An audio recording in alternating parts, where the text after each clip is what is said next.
Xbox and id Software gave us an extended look at the upcoming game, Doom: The Dark Ages, and oh buddy, I am so excited for this game. Like maybe it's just like pent up gamer rage. I don't know, maybe it's like the G Fuel that's like running through my veins right now, but like I am so ready for a brand new Doom game. Give me the heavy metal, give me the demon slaying, the head ripping, the spine tearing, throat punching, the no apologies gameplay. Like, not to take away anything from any other game right now, but there's just something about Doomslayer coming back and just the amount of unbridled violence that I know that this game is going to have. It literally has me walking into rooms like, move out of the way, children, put your Fortnite away.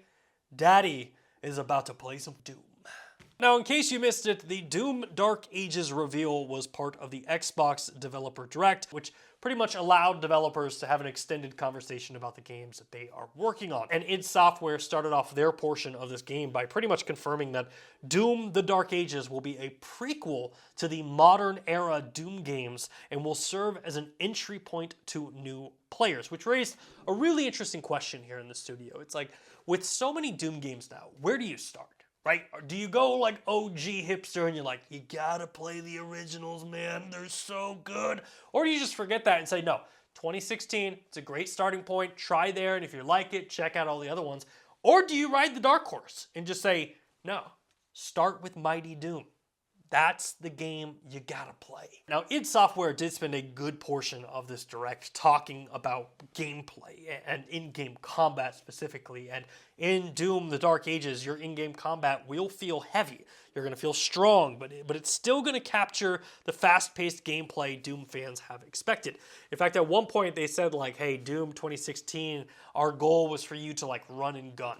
And in Doom Eternal, we wanted you to run, gun, and pretty much like jump everywhere. Whereas in Doom: The Dark Ages, it's gonna feel more grounded. We want you to like stand your ground and just destroy as many demons as possible. And I absolutely love that. Now, perfect segue, because what would a Doom video game be without weapons? And Doom: The Dark Ages is getting some pretty cool stuff. First up, we're going to be getting a shield saw. And this thing is designed to like block, you can throw it, you can parry, you can deflect things, you can teleport. It looks like it's really going to be like a very impactful weapon for the game that we haven't seen in previous Dooms. And I think it could create some like really cool combos. Like I'm already looking forward to like the TikTok kill combos where we just see people going ham in this game. But the other thing they talked about was like melee options. So in one hand you'll have your shield, but in the other one you got your gun or you got a melee option. And the first thing they talked about was a flail, which admittedly I had to Google what a flail was because like I, for the longest time, thought that this was a mace. You got a stick, you got a chain, you got a spike ball. I legit thought that was a mace. Turns out my entire life I've been wrong about this. It's a flail, so apologies to the internet. But I also think like this is, as far as weapons go, maybe one of the most inconvenient weapons. Like you've got it, it's got a chain, it's got a heavy ball. It's like, what are you really gonna do? I mean, someone with a knife or a sword or an axe can just take care of you, but in the hands of Doomslayer, it looks extremely deadly. The other weapons that you're going to have as melee is you're going to have electrified gauntlets, which is I think is pretty cool, like being able to punch them and electrocute demons. And then you're going to have a Doom-spiked mace, which here's the mace.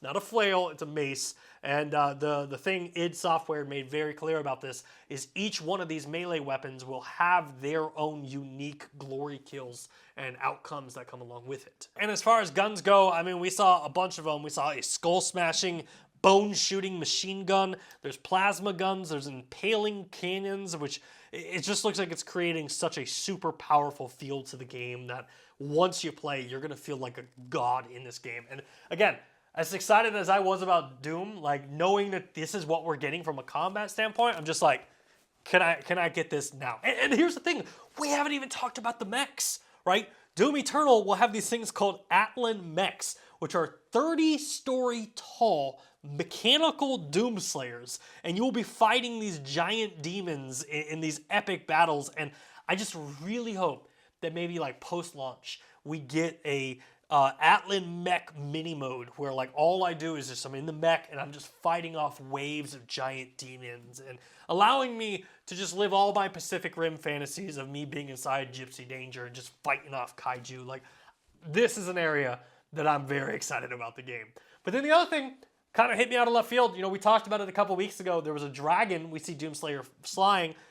How could I forget that we have to talk about the cybernetic Gatlin-equipped fire-breathing dragon? Just in case those of you at home missed what I just said, there is going to be a cybernetic, dual-wielding Gatlin-equipped fire-breathing dragon that I am going to name Jeff. And I cannot wait to see how Jeff impacts the gameplay, because that is going to be wild. Like, just when you thought that Doom could not raise the bar, they give me a robot dragon with machine guns. Like, holy hell, dude. This game, the bar is so high for my expectations for this game. Now, the next thing that id Software talked about was the world of Doom, the Dark Ages, and essentially we can expect to be like exploring dark forest, battlefields, dungeons, worlds beyond, and all of them are going to have that classic Doom feel of like puzzle mechanics and jumping and killing and slaying. And one thing that will kind of stray away that I'm really intrigued about is they're saying like there's going to be an open world battlefield that you can basically explore as the Doomslayer and fight in the war. And in this battlefield, there's going to be like dungeons and caves, and there's a loot to discover out there and mysteries and puzzles to solve. Admittedly, I'm probably going to be spending a lot of my time in this open world environment because like open world battlefield, I always go back to like Lord of the Rings, Return of the King, and how I would just spend hours as a kid just fighting orcs and not passing the level. I was just like, I just want to fight. I just want to hack and slash. I just want to go. I see this exact same thing happening in Doom the Dark Ages, where I'm just going to hang out on this battlefield, and I might kill like 10,000 demons in one sitting. You know, hell, let's throw it out there. Let's set the world record. Let's say we're going to kill 100,000 demons in one sitting. That'll send a message. You'll just have the guys at Guinness Book of World Records saying, sorry, what did he do? He killed how many demons? And of course, if it's not apparent, I mean, I was super sold on this. I'm very impressed by what id Software has accomplished here. And, you know, they gave us a release date, and I was fearing that this might be a late year part of the game coming out. But however, Doom, The Dark Ages will be releasing on May 15th of 2025.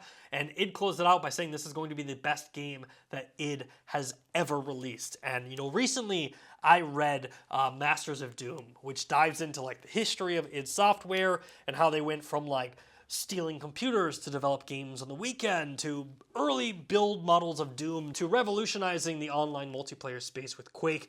And I guess like them saying this is going to be the best game that id has ever made kind of hit me differently because I read that book and I'm like, that's such a big statement.